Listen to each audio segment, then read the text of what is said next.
पछतावा। आज फिर सोनू अपने पापा के संग ही पीटीए मीटिंग में आया तो मैं पूछ बैठी, क्यों सोनू, अपनी माँ को क्यों नहीं लाया? सोनू झांपते हुए बोला, मैडम माँ की तबीयत ठीक नहीं है।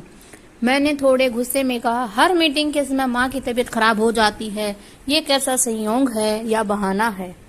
उसके पिता मेरी तरफ देखते हुए बोले, कोई बहाना नहीं है मैडम, सचमुच मेरी पत्नी बीमार है।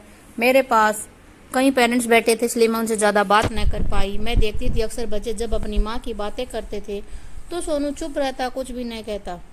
एक दिन मैंने सोनू को अकेले में बुलाकर पूछा, क्या बात है सोनू, तुम अपने भाई बहन माँ की बातें कभी नहीं करते? क्या कोई परेशानी है तो मुझे बताओ, मैं तुम्हें उसका हल बताऊंगी। कोई समस्या ऐसी नहीं होती कि जिसका हल न निकल सके। उसने पहले तो कुछ भी बताने से मना किया, पर मेरे बार बार बोलने पर उसने बताया कि मैडम मेरी माँ अच्छी नहीं है। मैंने समझाया, ऐसा नहीं बोलते, माँ तो सबकी अच्छी होती है। उसने कहा, नहीं मैडम, आप नहीं जानते, मेरी माँ हमेशा बीमार रहती है, मेरे किसी भी काम में मेरी मदद नहीं करती, अच्छे कपड़े नहीं पहनती, मेरे साथ कहीं भी नहीं जाती। मैं अपनी माँ से नफरत करता हूँ। और हाँ, मेरी माँ तो दिखती भी बहुत खूबसूरत है।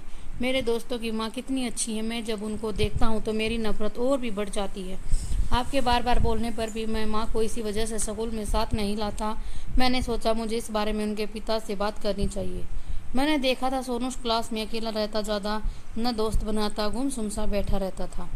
दूसरे दिन मैंने उसके पिता से इस बारे में बात की तो उनका कहना था, सोनू न जाने क्यों अपनी माँ से नफरत करने लगा है, शायद उन्हें भी इसकी असली वजह मालूम न थी। मैंने पूछा कि सोनू की माँ को क्या बीमारी है।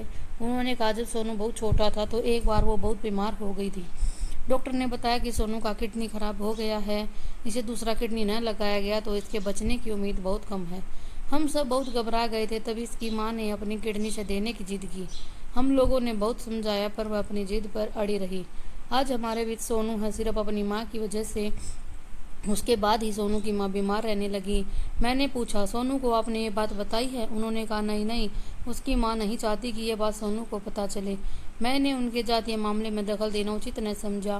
फिर भी मेरी समझ में ये नहीं आया कि सोनू की माँ किडनी देने की बात को उसे क्यों बताना नहीं चाहती थी। धीरे धीरे अपनी व्यस्तता के कारण मैं इस बात को भूल गई। सोनू 10वीं पास करके स्कूल से चला गया। समय का पहिया अदृश्य होता घूमता रहा। एक दिन उसका दोस्त मोहन मुझे रास्ते में मिल गया। औपचारिक बातें हुई। उसने ही बताया कि सोनू अब इंजीनियर बन गया है, आजकल अमेरिका में अपनी बेटी और पत्नी के साथ रहता है। मैंने उत्सुकता से पूछा, उसकी माँ कैसी है? उसे वो अपने साथ नहीं ले गया? दोस्त ने बताया, नहीं, उसकी माँ यही इंडिया में है। हाँ, उसके पापा अब नहीं रहे, इसलिए वो अकेली ही रहती है।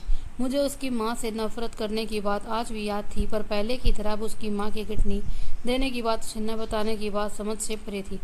कुछ दिनों बाद मोहन का अचानक फ़ोन आया और उसने बताया कि आजकल सोनू इंडिया आया हुआ है, हम दोनों आपसे मिलना चाहते हैं। मैंने तुरंत मिलने का न्योता दे दिया। यादों में गोते लगाने लगी। सारी यादों में बार बार सोनू की नफरत वाली बात आकर मन को कसैला कर रही थी। मैंने सोचा, अब तो सोनू बहुत बड़ा और समझदार हो गया होगा, इस बार मैं उसे माँ का जीवन में क्या अहमियत है ज़रूर बताऊंगी, क्योंकि जब तक वो हमारे साथ होती है हम उसकी अहमियत समझ नहीं पाते, पर उनके जाते ही जीवन की रिक्तता को महसूस कर अधूरा महसूस करते हैं। दूसरे दिन सोनू और मोहन जब मुझसे मिलने आए तो मैं बहुत गौरवान्वित महसूस कर रही थी। अपने स्टूडेंट को अच्छी अच्छी पोस्टों पर नौकरी करते देख अपने शिक्षक होने की सार्थकता महसूस होती है। सोनू की बातों बातों में बताया कि उसकी माँ का देहांत हो गया है, इसलिए वो यहाँ आया है। मुझसे रहा नहीं गया। मैंने पूछा, तुम अपनी माँ को साथ में क्यों नहीं रखते थे? उसने कहा, माँ मेरे साथ जाना नहीं चाहती थी। मुझे उसकी बात में सत्यता का भाव लग रहा था।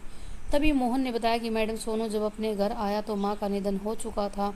उनके पड़ोसी ने एक चिट्ठी दी जो सोनू को उसकी माँ ने लिखी थी। उसमें उन्होंने अपनी किडनी सोनू को देने की बात लिखी थी। लिखा था कि मैं जीते जी ये बात बताना नहीं चाहती थी, क्योंकि मैं अपने बेटे के लिए अपने प्यार को एहसान में परिवर्तित होते देखना नहीं चाहती थी, पर मैं सोनू के प्यार पाने की चाहत लिए जा रही हूँ। मेरे जाने के बाद ही शायद सोनू मेरे प्यार की अहमियत जान पाएगा। जब मोहन ये बातें बता रहा था तो सोनू की आंखें भर आई। कहना तो बहुत कुछ चाहता था, पर उसकी आवाज़ भी उसका साथ न दे रही थी। उसके मौन में पछतावा के आंसू दिख रहे थे। Thanks for watching.